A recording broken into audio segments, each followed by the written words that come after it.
Jagdambika Pal ABP news से उन्होंने खास बातचीत की है। वो कह रहा है बिल से मुसलमानों को ही फायदा मिलेगा। क्या फायदा मिलेगा मुसलमानों को इस बिल से, जरा सुनते हैं क्या बता रहे हैं जगदम्बिका पाल।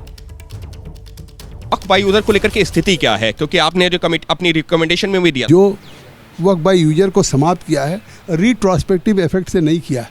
अगर पूर्व में मस्जिद है, ईदगाह है, खानका, वहाँ आज भी आफर नमाज प्रेयर हो रही है तो वो वक्फ की संपत्ति रहेगी, कोई डिस्प्यूट ना हो। अब प्रोस्पेक्टिव हमने आज अमेंडमेंट किया है सरकार ने, वो ये है कि अब जो वक्फ होगा अब वक्फ बाय यूजर नहीं होगा, वक्फ बाय डीड होगा और वो डीड से रजिस्टर्ड होगा जैसे और सिविल प्रॉपर्टी होती है।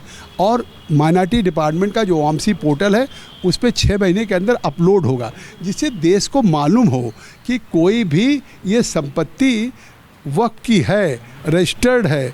अभी तक जैसे सेक्शन 40 में कांग्रेस यूपीए में कह दिया था कि किसी भी प्रॉपर्टी को अगर वक्फ कर दिया तो वो वक्फ हो गया, तो आज इसको सुधार किया है।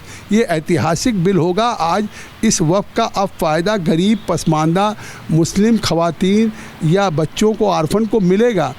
आप कहते हैं रेलवे के बाद, सेना के बाद तीसरे 9 लाख से ज़्यादा वक्फ की संपत्तियां हैं। आज वक्फ बोर्ड के पास सैलरी देने का पैसा नहीं है, तो ये कौन जिम्मेदार है, सरकार या मुतवल्ली वक्फ बोर्ड या केयर टेकर्स? तो आज उसको ट्रांसपेरेंट ढंग से अमेंड कर रहे हैं कि इसकी आय बढ़े। कहाँ जा रही आय?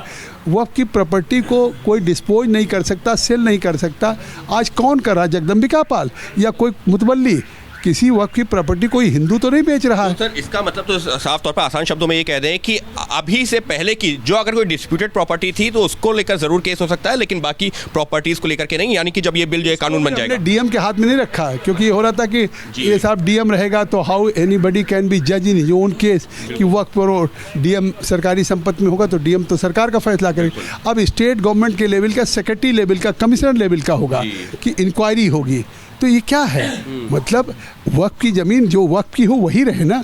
अगर गवर्नमेंट की प्रॉपर्टी है, अगर किसी की और प्रॉपर्टी है तो फिर उसको कम से कम असरटेन होना चाहिए कि वक्फ की है कि गवर्नमेंट की है, किसकी प्रॉपर्टी। आप क्या बताना चाहेंगे? आपकी कमेटी के जो हमको 2-3 जो है मुख्य सुझाव याद आ रहे हैं, उसमें जो यही था कि एक तो वक्फ बाय यूजर था, दूसरा कलेक्टर को लेकर के था, तीसरा मुसलमान को लेकर के। 1-2 पॉइंट्स और जो आपके लिहाज से महत्वपूर्ण रहे हैं जो कि इस बिल में शामिल किए गए। आप एग्रीव्ड हैं, आपकी लैंड हो, किसी की गवर्नमेंट की हो, तो वो हाई कोर्ट अपील में जा नहीं सकता था, सुप्रीम कोर्ट जा नहीं सकता था। तो आज एक तरह से संविधान के परिप्रेक्ष्य में तो ये फैसला अमेंडमेंट सही है ना कि देश की कोई चीज़ हो तो कम से कम न्यायालय तो एक इंडिपेंडेंट है ना। तो अगर वो प्रभावित है तो उसको हाई कोर्ट, सुप्रीम कोर्ट जाने का अधिकार क्यों ना हो? सर बस ये उसमें जो वक्फ बोर्ड में जो सदस्यों की संख्या थी उसको लेकर हो रहा था, इसमें गैर मुस्लिम को क्यों शामिल किया जा रहा है? कौन से हाई कोर्ट ने फैसला किया है कि वक्फ बोर्ड रिलीजियस बॉडी नहीं है, ये स्टैचुरी बॉडी है। स्टैचुरी बॉडी वक्फ की प्रॉपर्टी की देखभाल के लिए है, तो उसमें कोई रह सकता, अधिकारी रह सकता, नॉन मुस्लिम रह सकता, उससे और फेयर होगा, ट्रांसपेरेंट होगा।